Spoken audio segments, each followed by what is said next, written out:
गद्दारी का मतलब यह कतई नहीं है कि आप पाकिस्तान के एजेंट हैं। आप गद्दारी करने के लिए इस देश की व्यवस्थाओं के साथ जो खिलवाड़ किया वो भी गद्दारी है। आपने भारत के संविधान के साथ चोरी से दबाव डाल करके, बिना किसी को पता चले, जिसकी चर्चा भारत की संसद में कभी नहीं हुई, कभी रखा नहीं गया संसद में उसको, और आपने उसको 14 मई 1954 को चुपचाप से राष्ट्रपति राजेंद्र प्रसाद से एक आदेश दिलवाया। राजेंद्र प्रसाद ने कहा कि यह गलत है। उन्होंने कहा, राजेंद्र बाबू यह गलत है, सही है, मैं बाद में बताऊंगा, लेकिन कुछ अंतर्राष्ट्रीय मजबूरियां हैं, इसलिए आप इस आदेश को पारित कर दीजिए। वो प्रेसिडेंशियल ऑर्डर भारत के संविधान में आर्टिकल 35A के नाम से जाना जाता है। और कमाल देखिए, चोरी भी की और सीनाजोरी भी की। यह पता ना चले तो 54 की कॉपी में है, फिर कुछ कॉपियों से गायब है, उस एडिशन से ही गायब है। और इस देश में तमाम किस्म की विचारधाराओं के लोग हैं जो दिन रात इसी काम में लगे रहते हैं। प्रोफेसर्स नई नई थ्योरियां लाते हैं, राजनीतिक लोगों के पास सारे विषय होते हैं, काम के कम होते हैं। उन्होंने भी इसका कभी जिक्र ही नहीं किया पिछले 70 साल में। यह चर्चा का मुद्दा बना ही नहीं कि क्या भारत की संविधान के अंदर कुछ ऐसी चीज है। लेकिन जब हमने और हमारे दोस्तों ने इसको शुरू किया, तो मैं उस वक्त ना तो राजनीतिक दलों से नाराज था, न सत्ता से मेरी कोई शिकायत थी, न प्रोफेसर से थी। मेरी सबसे बड़ी शिकायत थी काले कोट के महान लोगों से थी, जो लोग भारत के संविधान को सुबह से लेकर शाम तक इतनी बार आगे पीछे पलटते हैं। हर छोटी छोटी बात पे संविधान में dot number, section number, column number यहां लिखा है, वो लिखा है, और उसके आधार पे सुबह से शाम फैसला देते हैं। आखिर उनकी नजर से 35A कैसे नहीं आया? और अगर नहीं आया तो क्या इस जुर्म में आप भी शामिल थे? या आपने इस देश को पता ना चले इसलिए महाकाल में कितना पानी चढ़ना चाहिए, दही हांडी की लंबाई कितनी होनी चाहिए, 5वीं मंजिल पे कबूतर पालना चाहिए नहीं पालना चाहिए, ऐसे विषय में आपने देश को फंसा के रखा? जो इशू इस देश के लिए खतरनाक थे वो महत्वपूर्ण नहीं थे। लिहाजा जब 35A का पता चला तो पहले कुछ लोगों ने कहा ये कोई पता नहीं कहां से ये झूठ लेके आए हैं। फिर कुछ लोगों ने अखबारों में छापा या छपवाया गया, मुझे नहीं पता। कहा गया कि ये जो 4-5 लोग हैं ये आरएसएस के लोग हैं। अब मैंने कहा कि कुछ लोगों पे तो आरोप आप लगा सकते हैं, लेकिन मेरी ऐसी बैकग्राउंड है कि आप कुछ भी आरोप लगा दीजिए, लेकिन आरएसएस का नहीं हो सकता मैं। तो उन्होंने क्या किया कि 12 साल का जो प्रोफेशनल कैरियर था मेरा, उनका no no no no no, ये आदमी आईएसआई का एजेंट है, भारत में आंख लगाना चाहता है। मैंने कहा आरोप लगाओ, सही लगाओ, और एक बार ढक तय कर लो कौन सा लगाना है, ये बार बार मत बदलो। तो 35A भारत के संविधान में एक इल्लीगल धारा थी और हमने उसके प्रोविजंस को चैलेंज नहीं किया था। हमने सिर्फ इतना ही हमारी टीम ने चैलेंज किया था कि क्या भारत के राष्ट्रपति का कोई प्रेसिडेंशियल ऑर्डर भारत के संविधान का हिस्सा बन सकता है या नहीं बन सकता। इस बात को समझाने में 4 साल लगे। सुप्रीम कोर्ट में सुनवाइयां हुई, डेट पड़ती रही, कभी इस बात पे कभी उस बात पे, कभी ये कहा गया कि कश्मीर में आज हालात ठीक नहीं है। एक बार तो दीपक मिश्रा ने कहा कि कश्मीर के हालात ठीक नहीं है या कश्मीर में कोई शांति वार्ता चल रही है, उसका इस लीगल इशू से क्या मतलब है। ये एक लीगल इशू है। खैर वो एक लंबी कहानी है, लेकिन सुप्रीम कोर्ट फैसला देती। सुप्रीम कोर्ट को लग रहा था कि हम ही हैं, हम देंगे तो ठीक है, नहीं देंगे तो कुछ नहीं होगा। लेकिन गुजरात की धरती ने बापू को भी पैदा किया है। आपके बारे में बड़ी गलत राय बन चुकी थी हिंदुस्तान में, बड़ी गलत राय थी कि आप तो ऐसा आदमी पैदा करके भेजते हैं जो एक चांटा मारो कहता है ये भी गाल पे मारो। लोगों ने यही इमेज बनाई आपके बारे में, यार ये मीठा खाते हैं, शरीफ लोग हैं, ये लड़ने वड़ने वाले लोग नहीं हैं। लेकिन मुझे सुख और मुझे खुशी इस बात की है कि मैंने अपने जीते जी देखा कि जो आपने गलती की थी उसका जल्दी आपने प्रायश्चित भी कर लिया।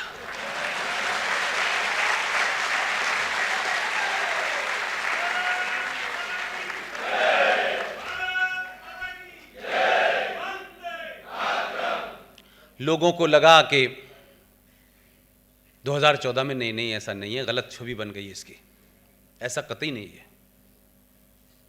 लोग उस पर भरोसा नहीं कर रहे थे, मान ही नहीं रहे थे, जबकि उसने अपने 15 साल की ट्रेनिंग में कई बार यह सबूत दिया कि मैं गांधी का वंशज नहीं हूं।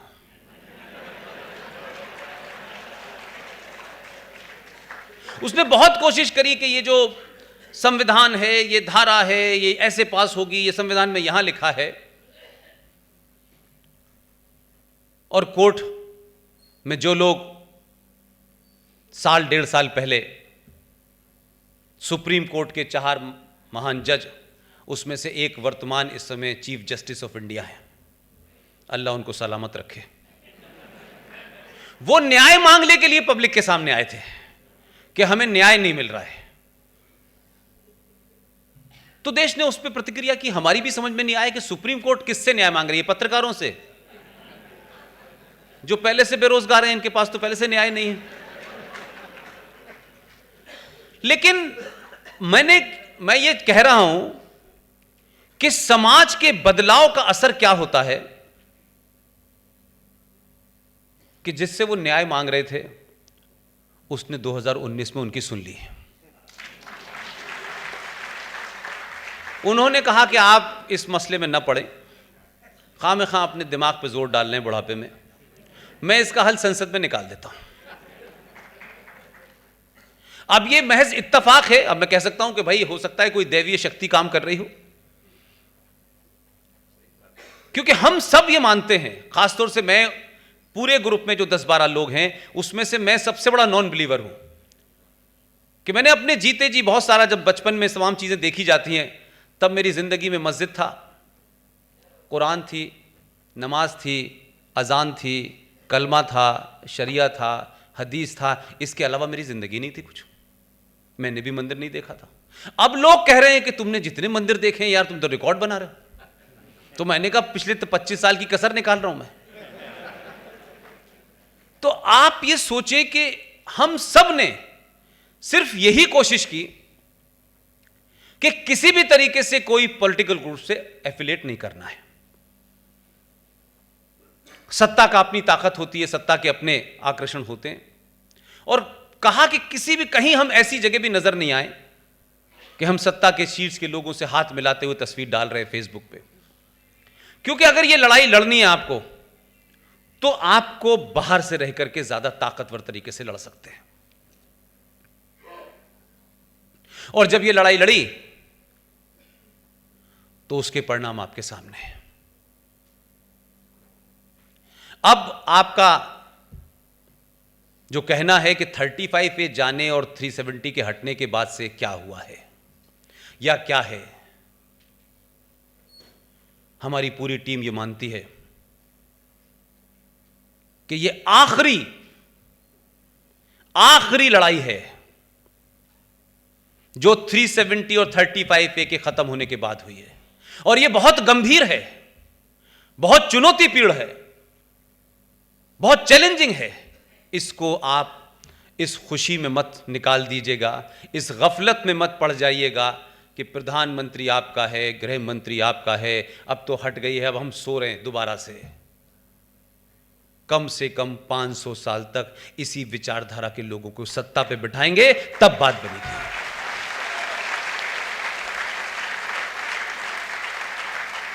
इसलिए पार्टियों का महत्व नहीं मानता मैं। पार्टियों में तो लोग ऐसे भी आ रहे हैं, वो एक राजनीतिक खेल है, और उसको मैं इसलिए सही मानता हूं कि हम लोग अक्सर जो है ना कुछ चीजों का गलत तरीके से लेते हैं। अब राजनीति के अपने खेल के नियम हैं। अब वो नियम मेरे लिए नहीं बदल सकते। अगर मुझे लगता है कि ये खराब हैं तो मुझे नहीं जाना चाहिए। अगर हॉकी के मैदान में आप उतरे और कहें कि नहीं क्रिकेट के नियम से हॉकी खेली जाएगी, तो आप जीतेंगे या हारेंगे? लेकिन होता यह है कि चुनाव जीतना, चुनाव हारना वो एक अलग मैथमेटिक्स है, उसका विचारधारा से कोई मतलब नहीं है। वहां एक ही विचारधारा है, किसी भी कीमत पे जीत चाहिए। जब आप जीतेंगे और सत्ता में बैठेंगे, तब उस जीत के बाद अपने प्लान को इंप्लीमेंट कर पाएंगे। लिहाजा ये तमाम सारे लोग जो आज आपकी इस महफिल की रौनक बढ़ा रहे हैं,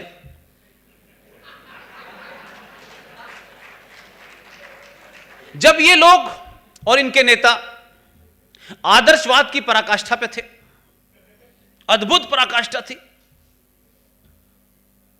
जब ये इन्होंने आदर्शवाद पे थे तो ये पार्लियामेंट के अंदर एक फूल दो माली थे। तो प्रैक्टिकल पॉलिटिक्स क्या होती है, उसका विचारधारा से कोई संबंध नहीं होता। विचारधारा जब शुरू होती है जब आप सत्ता पे काबिज होते हैं और जब आप काम करते हैं। आपके बड़े अच्छे विचार हैं, आप घूमते रहिए। ये सन 70 से कितने साल तक बाहर ही घूम रहे थे बेचारे। ये सीधे हाथ से उल्टे हाथ, उल्टे हाथ से सीधे हाथ ही नहीं जा पाते थे। पार्लियामेंट में एक ही तरफ बैठते थे। लिहाजा आपको अपनी बात को नाफिज कराने के लिए डकैतों का, गुंडों का, बदमाशों का, लुटेरों का, सबका साथ लेना पड़ता है। आप आदर्श की स्थिति में नहीं रह सकते कि देखिए बुरे लोग आ रहे हैं बीजेपी में। अगर मैच जिताने के लिए 11वां खिलाड़ी तेंदुलकर थोड़ी नहीं होगा कोई, वो तो कहीं भी मार देगा, इधर भी मार देगा, इधर भी मार देगा, उसे पता ही नहीं है, उसको तो रन से मतलब है। तो राजनीति में जीत हार का नियम अलग है, उसकी विवेचना, उसकी एनालिसिस करते वक्त उनका आप जो है राजनीति, उसका विचारधारा से जोड़ें, आदर्शवाद से जोड़ें, ये गलत है। मैं समझता हूं जाती है इन विचारों के साथ में।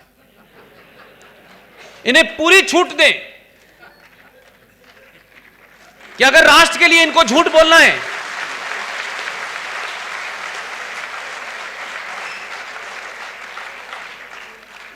ये जब जीत जाएं तब इन्हें छूट न दें।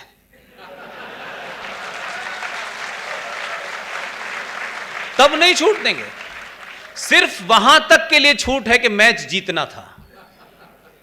अब जीतने के बाद राष्ट्र पहले है और आप बाद में हैं।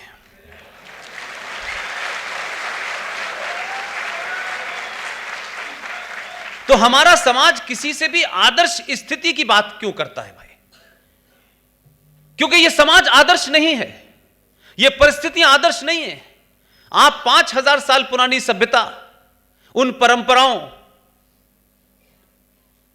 उन विश्वास के साथ आप जी रहे हैं, लेकिन यह समाज जो है वो समाज नहीं है। इस समाज में आप झूठ बोलेंगे और इतना झूठ बोलेंगे कि किसी तरीके से यह समाज चलता रहे। सरकारें तो चल सकती हैं झूठ बोल के, समाज नहीं चलता है।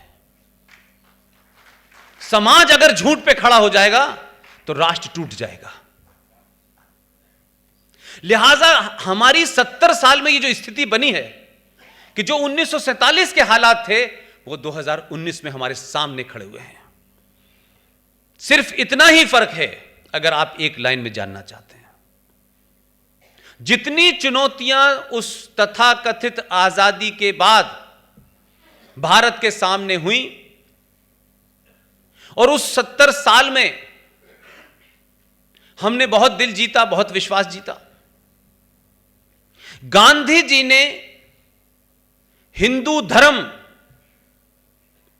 का एक महत्वपूर्ण भजन, उस भजन की लाइनें इसलिए बदल दी कि शायद ये मुझे मेरे हो जाएंगे। वो भजन ओरिजिनल मौजूद है, उसके लिखने वाले मौजूद हैं, लेकिन हमने अपने लोगों को मूर्ख बनाया। जो दुश्मन थे, जिन्होंने देश का बंटवारा धर्म के नाम पे किया और हमने मान लिया, उनका एजेंडा कल भी क्लियर था और आज भी क्लियर है। लेकिन हमारे नेताओं ने हमको मूर्ख कैसे कैसे बनाया। क्या आपने कहा कि ईश्वर अल्लाह तेरा नाम सबको सम्मति दे भगवान, ना उसमें ईश्वर का जिक्र था ना अल्लाह का जिक्र था, लेकिन यह रटा दिया आपको। फिर आपको दूसरा रटाया गया, उन्होंने एक झूठ बोला। अब उस वक्त भी ऐसे लोग होंगे, हो सकता है हम जैसे पागल हैं, हम शायद जबान से बात करते हैं, कुछ लोग जबान नहीं चलाते थे, कुछ और चलाते थे। उस वक्त भी कोशिश की, उनको लगा कि इस झूठ में पूरा देश गुणगान कर रहा है, हम 1000 साल के बाद तथाकथित तौर पे आजाद हुए थे, कुछ थोड़ा सा हमको एहसास तो था लेकिन ताकत नहीं थी, लिहाजा हमने गांधी जी को मान लिया। फिर गांधी जी को लगा ये तो समाज बहुत अच्छा है, इसे तो कोई भी घुट्टी पिला दो। उन्होंने इसी गलत फहमी में एक बड़ा स्टेटमेंट दे दिया। देखिए मैं एक बात साफ कर दूं आपको, ये इसलिए करना पड़ता है कि रिकॉर्डिंग बहुत दूर तक जाती है। किसी भी बड़े नेता की शान में, और जहां से मैं पैदा हुआ हूं, जहां मेरी तालीम और तरबियत हुई है, वहां जो उम्र से बड़ा है, चाहे वो कितना भी गरीब है, उसकी इज्जत जरूरी है, उसके पद से कोई लेना देना नहीं है। लिहाजा मैं किसी नेता को, वो चाहे बापू हो चाहे कोई हो, उनकी शान में कोई गुस्ताखी नहीं करना चाहता, लेकिन मुझे 2019 के भारत को सच जानने का अधिकार है। अगर उस सच में गांधी जी भी आड़े आ रहे हों तो उन पे भी बात होनी चाहिए। और आपकी तो संस्कृति ऐसी रही है, यह देश तो राम के ऊपर सवाल उठाता है, सीता पे सवाल उठाता है, लक्ष्मण पे सवाल उठाता है, और कहीं कोई दंगा नहीं होता। तो गांधी जी क्या इन सबसे भी ऊपर थे? तो जब गांधी जी ने यह भरोसा दिलाया कि पाकिस्तान बनेगा तो मेरी लाश पे बनेगा, प्रतिक्रिया नहीं हुई तो लोगों ने कहा अरे मान लिया बात। एक आदमी इंतजार करने लगा, उसने कहा कब होने वाला है, कब होने वाला है। देश बट गया, गांधी जी मौजूद थे। उसको यह समझ नहीं आया कि गांधी जी ने वो झूठ बोला था या ये झूठ है। हर आदमी की अपनी अपनी बुद्धि होती है, हर आदमी अपने तरीके से अपने राष्ट्रवाद को जिंदा रखता है। वो गलत है सही है, उसको इतिहास उसका मूल्यांकन करेगा, उसने क्या किया क्या नहीं किया, वो उस वक्त की सजा हुई, उसने सजा मांग ली, वो कहीं गया नहीं, भागा नहीं, उसका कोई रिकॉर्ड नहीं था। उसको लगा कि अभी तो मने कर रहे थे कि बंटवारा मेरी लाश पे होगा, ये तो जिंदा घूम रहे। उन्होंने कहा पहले इनकी इच्छा पूरी कर देता हूं। यह गंभीर बात है, इसको आप जरा समझिए। उसने जाके जो कुछ किया, उसके उस कृत्य को, उस एक्शन को आज भी कोई जस्टिफाई नहीं कर सकता। उसके अपने हिसाब से ठीक हो सकता है, जो कानून था उस कानून ने उसको सजा दी, सजा मौत सुनाई। उसने ना तो माफी मांगी, ना अपने करे हुए पे कोई पछतावा हुआ, उसने कहा फांसी दे दीजिए। तो ये कन्विक्शन तो था उस आदमी का, कम से कम उस कन्विक्शन की तो इज्जत होनी चाहिए। इसमें क्या बुरी बात है? लेकिन ये समाज के अंदर जो एपोलॉजिस्टिक है, भाई मैंने कहा राजनीतिक दलों की मजबूरी है, लेकिन पूरा देश राजनीतिक नहीं है। इस देश में राजनीति करने वाले 20-25 करोड़ लोग होंगे कुल मिलाकर के, लेकिन बाकी समाज को सच बोलने से किसने रोका है भाई?